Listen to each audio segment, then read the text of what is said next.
네, 우리 다 함께 하나님의 말씀 창세기 1장 27절부터 28절에 있는 말씀을 찾아서 보겠습니다. 창세기 1장 27절부터 28절에 있는 말씀입니다. 우리 찾으셨으면 우리 함께 읽도록 하겠습니다. 창세기 1장 27절부터 28절입니다. 시작. 하나님이 자기 형상 곧 하나님의 형상대로 사람을 창조하시되 남자와 여자를 창조하시고 하나님이 그들에게 복을 주시며 하나님이 그들에게 이르시되 생육하고 번성하여 땅에 충만하라 땅을 정복하라 바다의 물고기와 하늘의 새와 땅에 움직이는 모든 생물을 다스리라 하시니라. 아멘. 네, 오늘 저는 여러분과 함께 여섯째 날 속의 그리스도 오늘 제목으로 이 말씀을 나누도록 하겠습니다.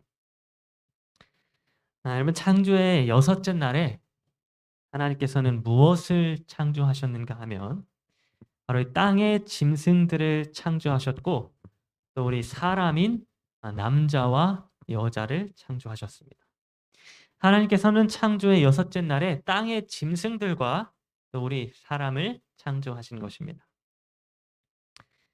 근데 여러분 혹시 이 짐승과 동물과 사람의 차이점이 뭐라고 생각하십니까?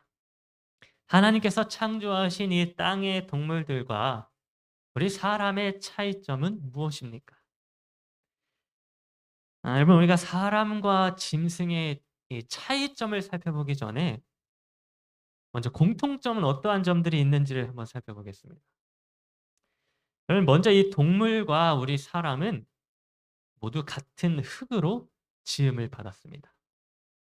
저는 예전에 성경을 이렇게 가르치는 사람으로부터 하나님께서는 우리 사람만을 흙으로 이렇게 정성스럽게 빚어서 만드셨다라고 하는 이야기를 제가 들은 적이 있었습니다. 우리 사람이 특별한 것은 하나님이 흙으로 우리 사람을 정성스럽게 빚었기 때문이다라고 하는 얘기를 제가 들은 것입니다.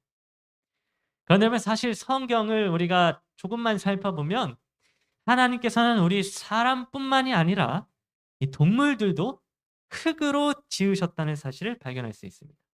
그래서 창세기 2장 19절은 이렇게 기록해 주고 있습니다. 여호와 하나님이 흙으로 각종 들짐승과 공중의 각종 새를 지으시고 여러분 하나님께서 사람을 지으실 때에 창세기 2장 7절에서는 여호와 하나님이 땅에 흙으로 사람을 지으시고라고 기록을 해주고 있는데 이렇게 우리 사람을 지으신 방법과 동일하게 하나님께서는 흙으로 각종 들짐승과 또 공중의 새를 지으셨다고 하는 것입니다. 그러면 여러분 우리 사람과 짐승은 모두 이 흙으로 지음을 받았습니다. 사람뿐만이 아니라 짐승들도 흙으로 지음을 받았다는 것입니다. 또 어떤 사람들은 우리 사람과 짐승의 차이가 하나님께서 불어넣어 주신 이 생기에 있다라고 이야기를 하기도 합니다.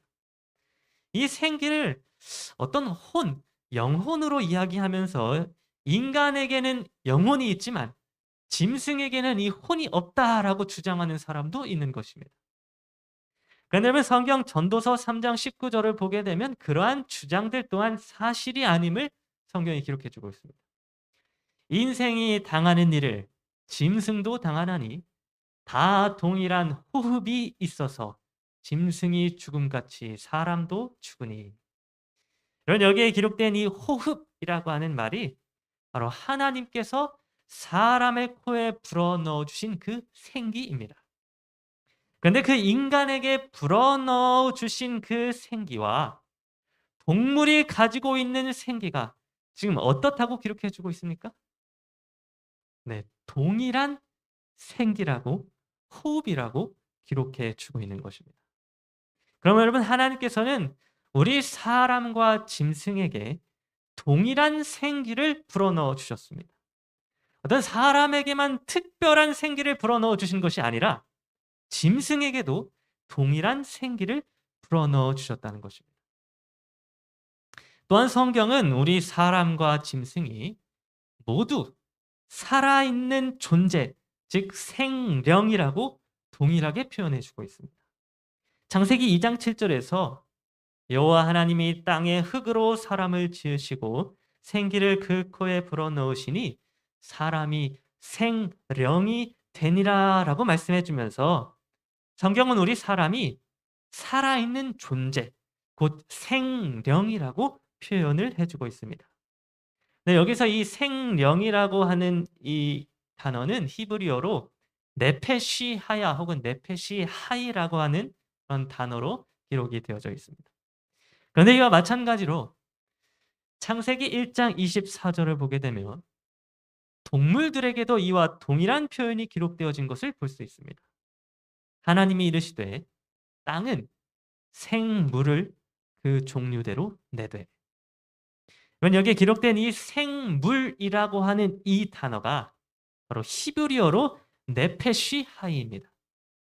다시 말해서 하나님께서 창조하신 짐승들도 사람과 동일하게 살아있는 존재, 즉 생령으로 똑같이 성경에 표현되어졌다는 것입니다.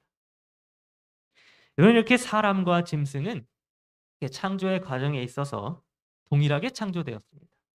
인간이 흙으로 지음을 받고 그 코에 생기가 불어넣어짐으로 살아있는 존재, 즉 생령이 되었던 것처럼 이와 동일하게 짐승들도 흙으로 지어졌으며 그 코에 생기가 불어넣어짐으로 살아있는 존재, 곧 생령으로 창조되어진 것입니다.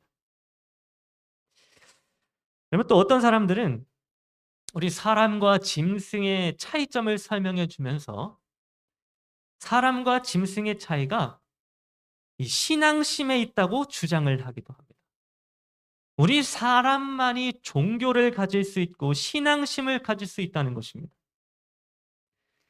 그런데 여러분 성경을 보게 되면 우리 사람뿐만이 아니라 짐승들까지도 하나님을 찬양하고 경배한다고 기록해 주고 있습니다. 시편 148편은 하나님을 찬양하는 자들에 대하여 기록을 해주고 있는데 시편 148편 10절에서 짐승과 모든 가축과 기는 것과 나는 새들이 모두 하나님을 찬양할 것이라고 기록해 주고 있는 것입니다. 여러분 죄로 인하여 오늘날에는 이 짐승들이 하나님을 찬양하고 있는지 아니면 안 하고 있는지 저희가 확인할 방법이 없어서 저는 잘 모르겠습니다만 적어도 하나님이 태초에 땅의 짐승들을 창조하셨을 때에 그 짐승들은 하나님을 찬양하는 존재들로 창조되었음이 분명합니다. 짐승들은 본래 하나님을 찬양하고 경배할 수 있는 존재로 창조되어졌다고 하는 것입니다. 그렇다면 여러분 이렇게 동물들과 우리 사람들의 공통점이 이렇게나 많은데 과연 우리 사람과 동물의 차이점은 무엇일까요?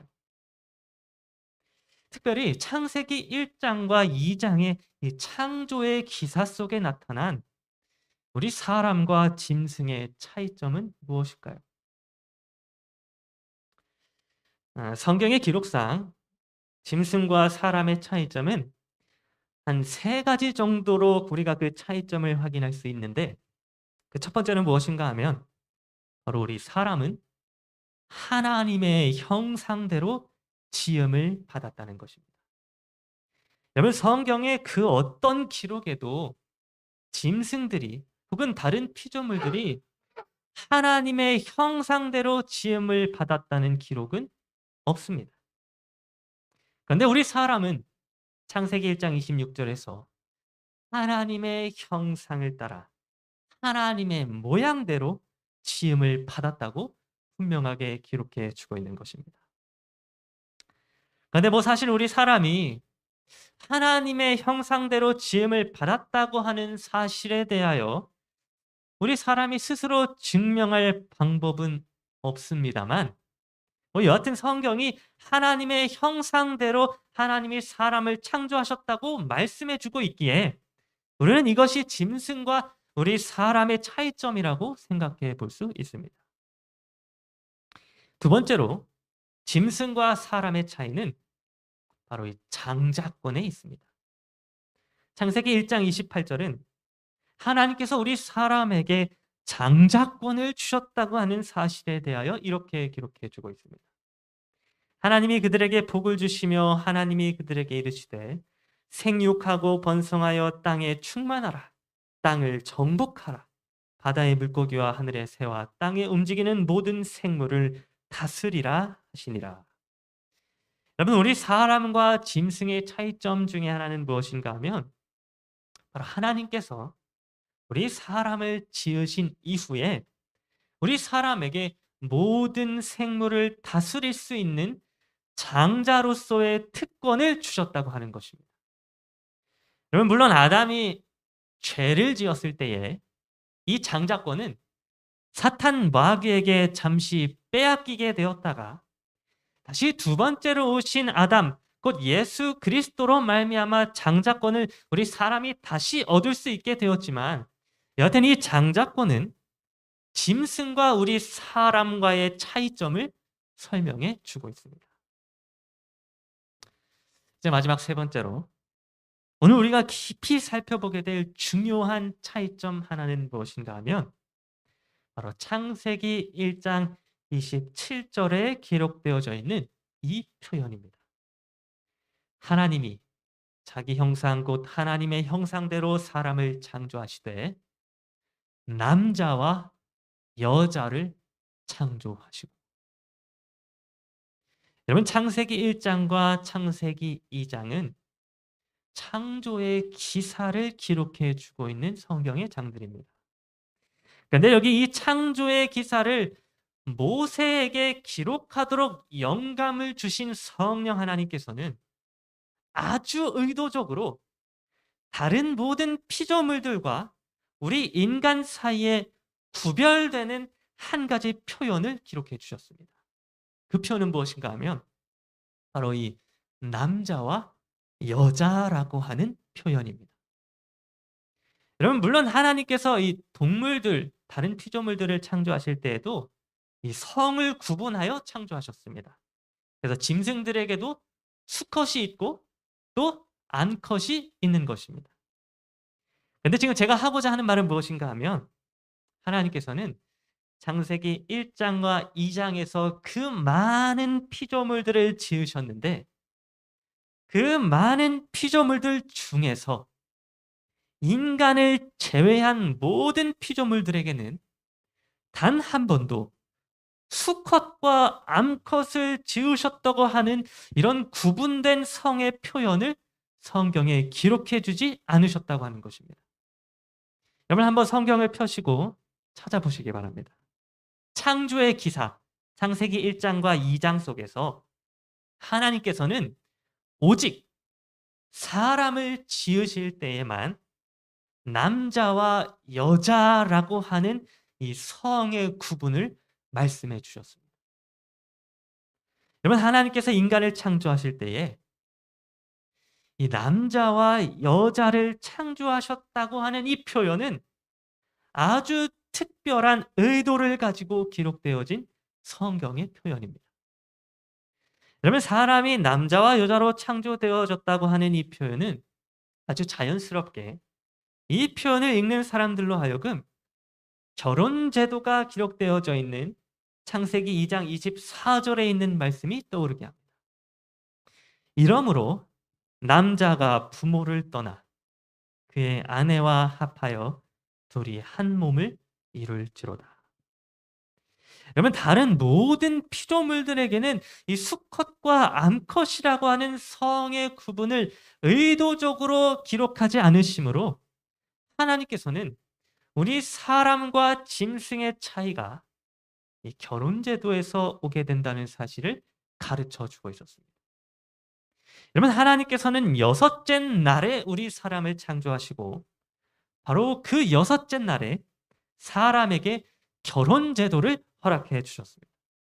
남자가 부모를 떠나 그의 아내와 합하여 한 몸을 이루게 되는 이 결혼 제도를 여섯째 날에 하나님이 사람에게 허락해 주셨던 것입니다.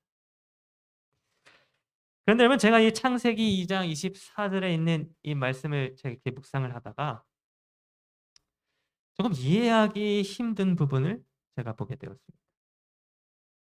여러분, 이 창세기 2장 24절은 아담이 스스로 말한 것이 아니라 하나님께서 직접 선포해 주신 것이었는데, 하나님께서 이 결혼 제도를 아담에게 말씀해 주실 때에 뭐라고 말씀해 주셨는가 하면, 여기 말씀처럼 남자가 부모를 떠나라고 말씀해 주셨습니다.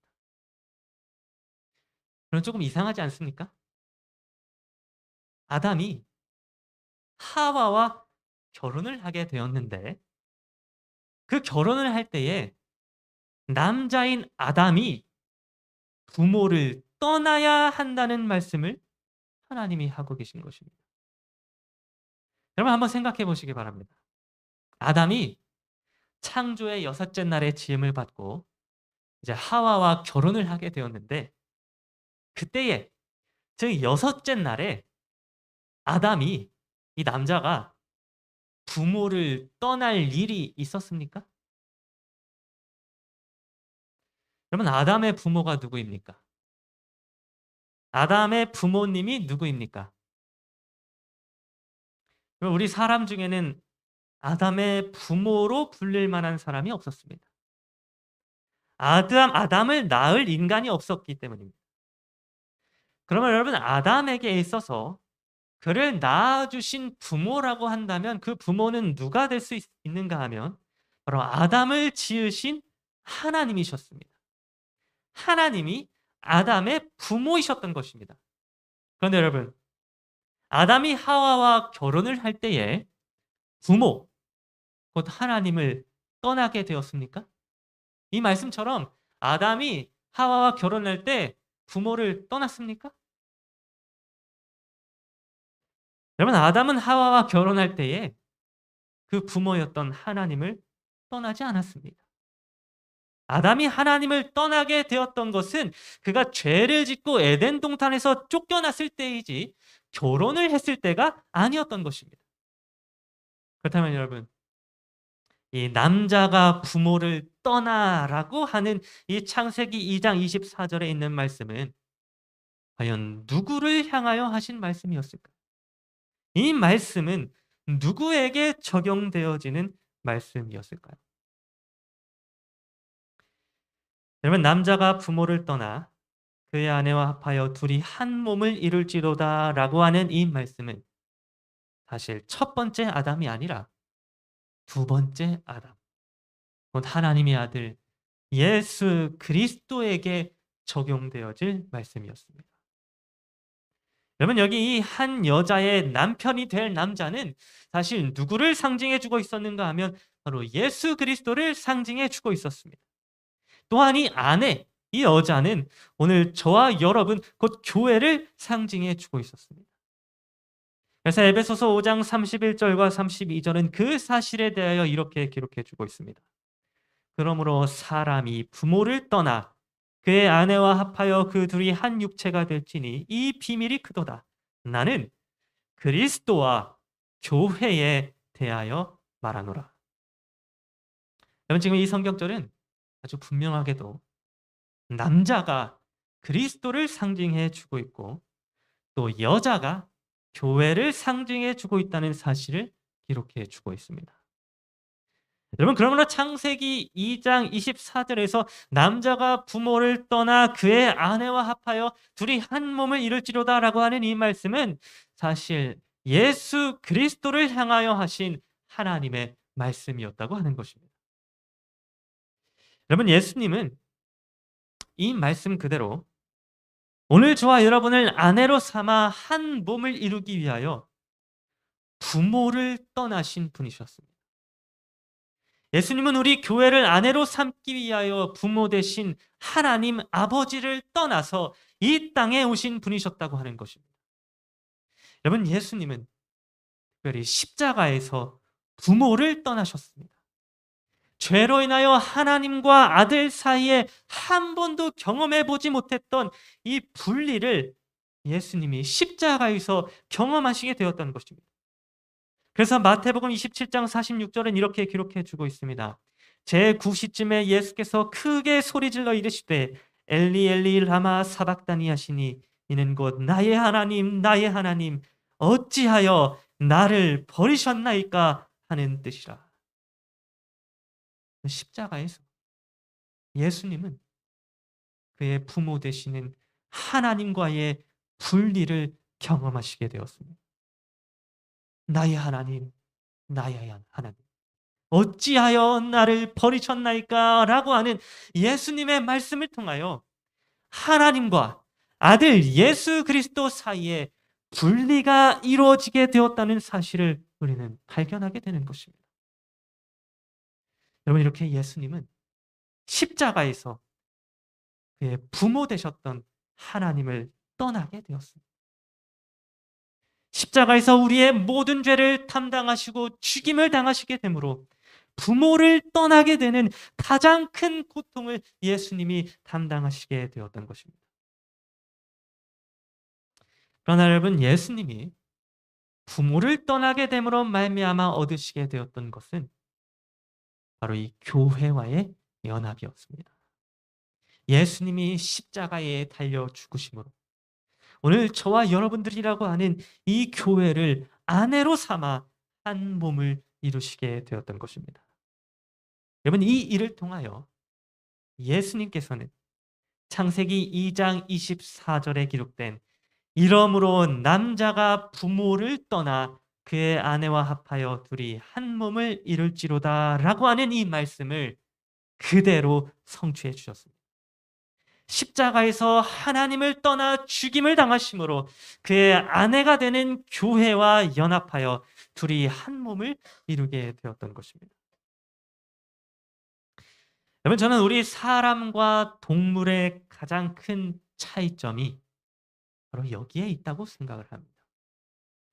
우리 사람이 동물과 다른 점은 바로 예수 그리스도께서 우리 사람을 아내로 삼아 주셨다고 하는 것입니다. 이 땅에 있는 그 어떤 다른 피조물들도 예수님의 아내가 되지는 못하였습니다. 그 어떤 다른 피조물들을 예수님이 아내로 삼은 것이 아니라 오늘 저와 여러분이라고 하는 교회를 아내로 삼아 주셨다고 하는 이 사실이 이 땅에 창조된 다른 모든 피조물들과 우리 인간의 차이를 분명하게 나타내 주고 있는 것입니다. 여러분, 예수님은 오늘 여자로 표현된 저와 여러분을 위하여 남자가 되어 주셨습니다. 하나님께서 남자와 여자를 창조하셨을 때에 하나님께서는 이미 여자를 위하여 부모를 떠나고 또 여자와 연합하게 될 아들 예수 그리스도를 계획하셨던 것입니다. 여러분, 이렇게 우리 사람은 이렇게 측량할 수 없는 하나님의 크신 사랑 안에서 창조되어졌습니다. 그저 흙으로 빚으시고 생기를 불어넣어 살아있는 존재로 창조하신 것에서 끝나는 것이 아니라 그렇게 창조된 인간을 위하여 하나님께서는 그분의 독생자 아들을 이 땅에 보내시고 그 사랑하는 아들과의 분리라고 하는 끔찍한 십자가에서의 고통을 겪으심으로 우리를 아내로 삼아주시는 놀라운 하나님의 사랑 속에서 오늘 저와 여러분이 창조되어졌다고 하는 것입니다. 그러면 오늘 저와 여러분 모두가 이렇게 우리를 위하여 부모를 떠나 우리와 연합하기 위해 십자가에 달리신 우리의 남편 되신 예수 그리스도를 기억하게 되기를 간절히 바랍니다. 그 어떤 것과도 비교할 수 없는 우리를 향한 하나님의 크신 사랑을 우리가 기억하게 되기를 간절히 바랍니다. 그래야 오늘 우리가 예수님을 우리의 남편으로 모시고 예수님과 함께 한 몸을 이루어 연합하는 그러한 아름다운 장구한 교회가 되기를 간절히 바라면서 오늘 말씀을 마치도록 하겠습니다.